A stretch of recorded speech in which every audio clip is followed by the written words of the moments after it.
Next, let me introduce the sixth speaker. Miyu Goto from the University of Tokyo will deliver the speech under the title of Share, Don't Scare, Guide, Don't Hide. Share, Don't Scare, Guide, Don't Hide. Miyu Goto, please come up to the center of the stage.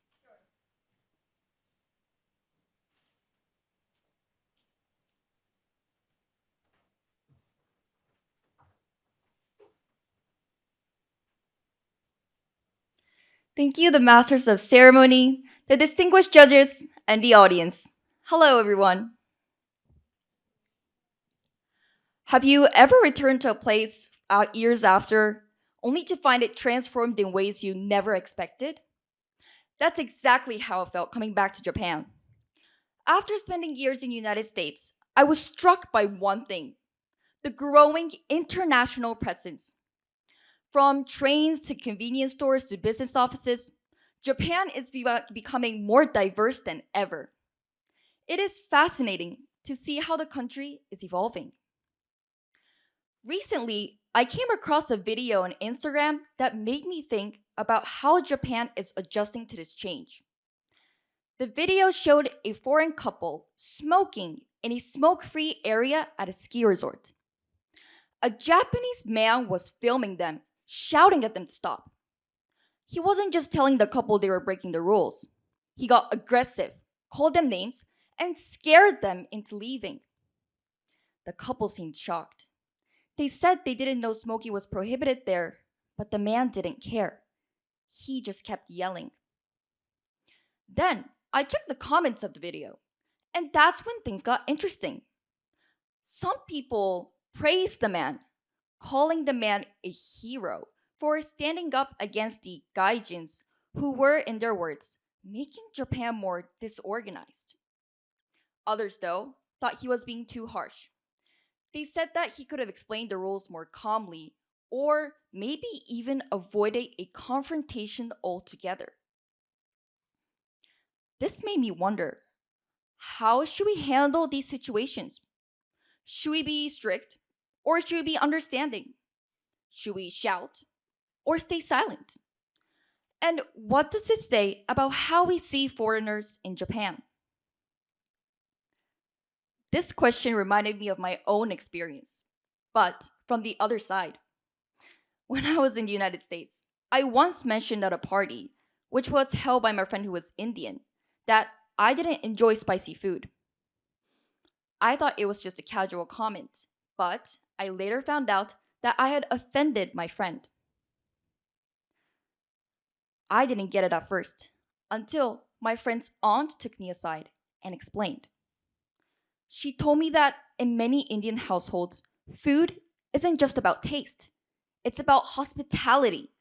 It's a way of showing love and respect. So when I criticized the food, I wasn't just talking about spice levels.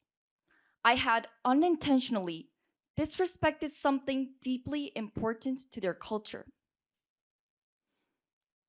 But here's the difference. My friend's aunt didn't yell at me or embarrass me. She patiently explained, helping me understand. Instead of shaming me, she educated me. And because of that, I didn't just learn about their culture, I respected it even more. So, what if we apply that same approach here in Japan? The word gaijin often implies that foreigners don't understand Japanese culture. And when they break a rule, some people believe that the only way to teach them is through strict reprimands. Others believe that it is better to say nothing at all. But neither of these approaches really work. Ignoring the issue leads to resentment. Confronting aggressively leads to fear and alienation. And that's where the problem starts. Because when foreigners feel alienated, they may become more hesitant to learn, hesitant to engage, hesitant to communicate. And when the locals see foreigners breaking a rule, they may feel frustrated, thinking, oh, they don't want to respect our culture, and feel increasingly frustrated. This frustration can build up over time, reinforcing stereotypes and creating a negative cycle. A cycle where neither side truly understands the other, where division grows instead of connection. And as a society that is becoming more diverse, this is not the direction you want to go. So, what should we do?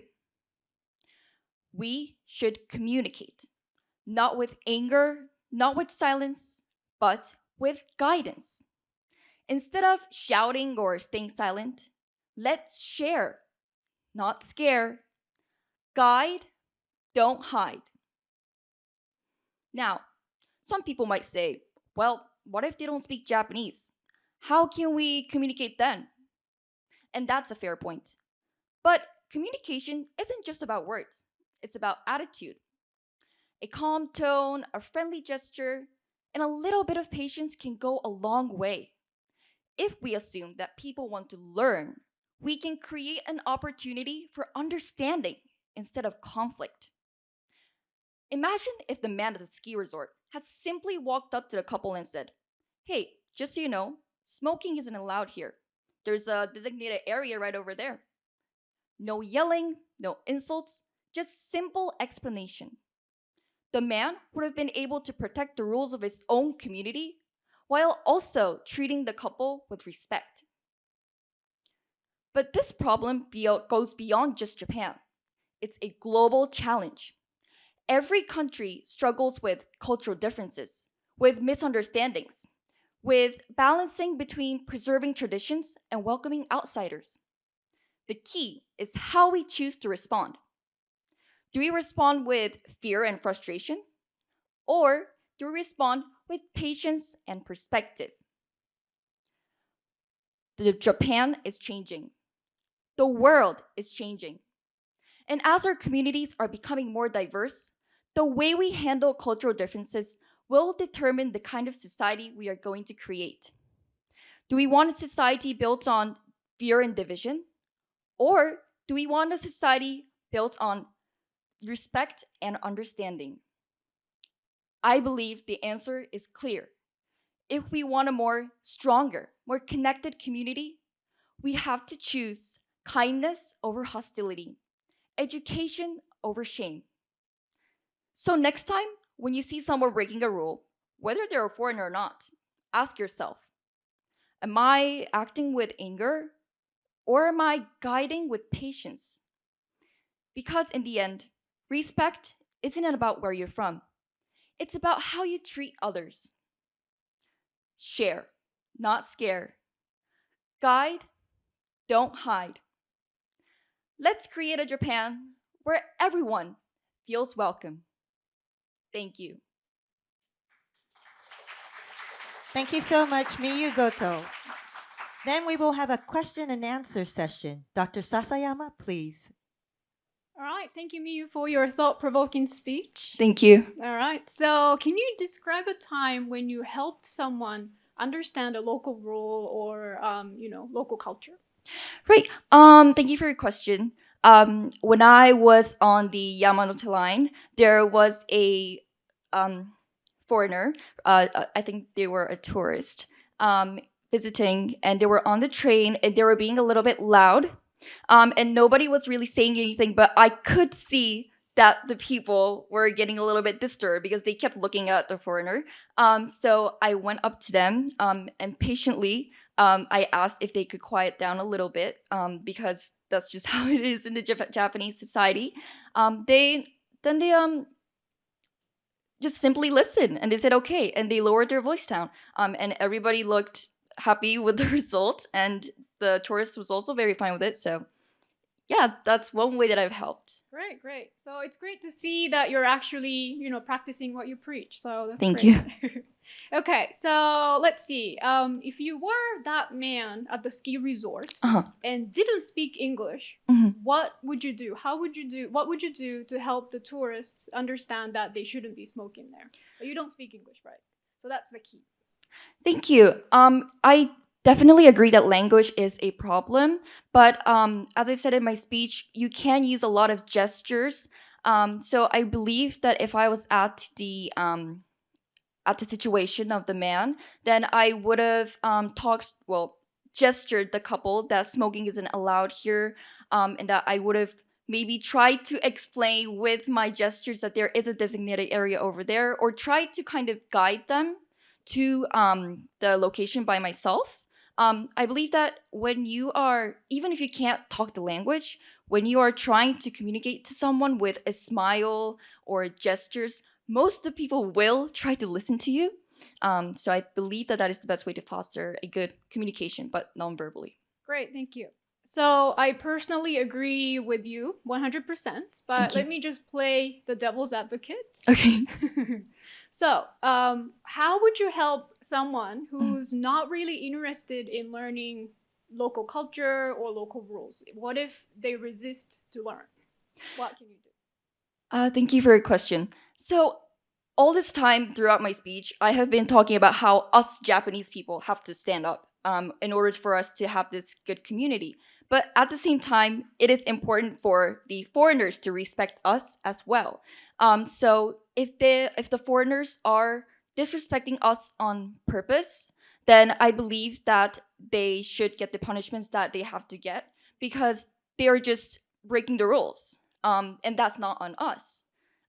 So in order to have this good community, both sides need to work together. So ignoring our culture, ignoring our rules, I believe that that is not acceptable. All right, thank you very much. That's all from me. Thank you.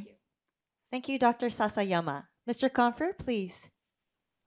Thank you so much, Miyu. As someone who has embarrassed himself multiple times in public, I appreciate what you're preaching. Thank you. So my first question is two parts. The first part is, and I'll ask you both at the same time, please.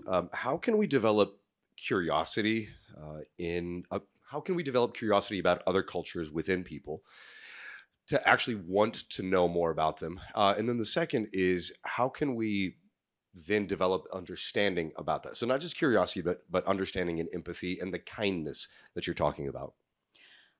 Thank you for your question.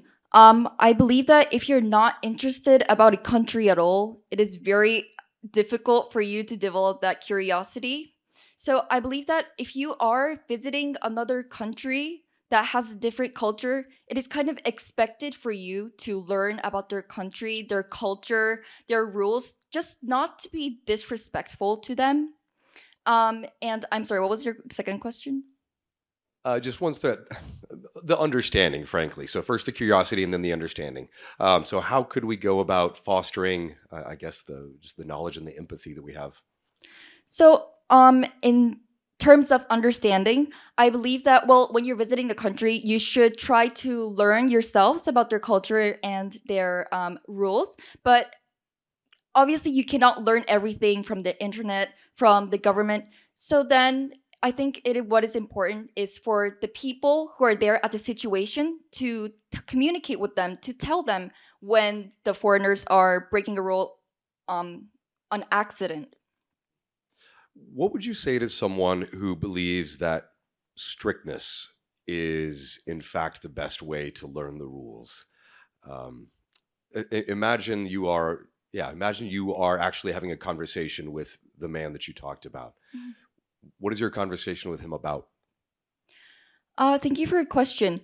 I believe that, well, sometimes yelling at the person aggressively will shut the people down quickly. And I do agree with that. But that is only going to create fear and frustration for the other side. And they might actually feel a little bit unwelcomed here in Japan and feel like they don't belong there. And that's not true.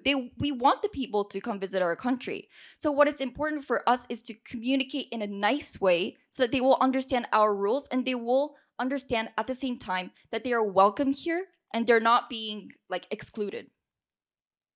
Good answer. Share, don't scare, guide, don't hide. Imagine that as an ad campaign, throughout Japan. Uh-huh. What would it look like 5 years from now? Your ad campaign is successful. What is the vibe? What is the feel of Japan and its relationship with the tourists who come? あ、Thank you for your question. So, in terms of understanding, I believe that, well, when you're visiting a country, you should try to learn yourselves about their culture and their rules. But obviously, you cannot learn everything from the internet, from the government. So then I think what is important is for the people who are there at the situation to communicate in a nice way so that they will understand our rules, and they will understand at the same time that they are welcome here and they're not being excluded. Good answer. Thank you for your question. I hope that if my ad campaign is successful, then this banner doesn't show anymore. I hope that the people will be able to communicate themselves and foster this very good community by themselves, that they don't need a reminder in the train or just anywhere that they have to do this, that they should have this mindset. I want the people to have this mindset just naturally in their brain all the time. It's a beautiful world you imagine. Thank you very much. Thank you. Thank you, Mr. Confer. Again, thank you so much, Dr. Sasayama, Mr. Confer, and Miyu Goto. Please give the judges a few minutes to mark their judging sheets.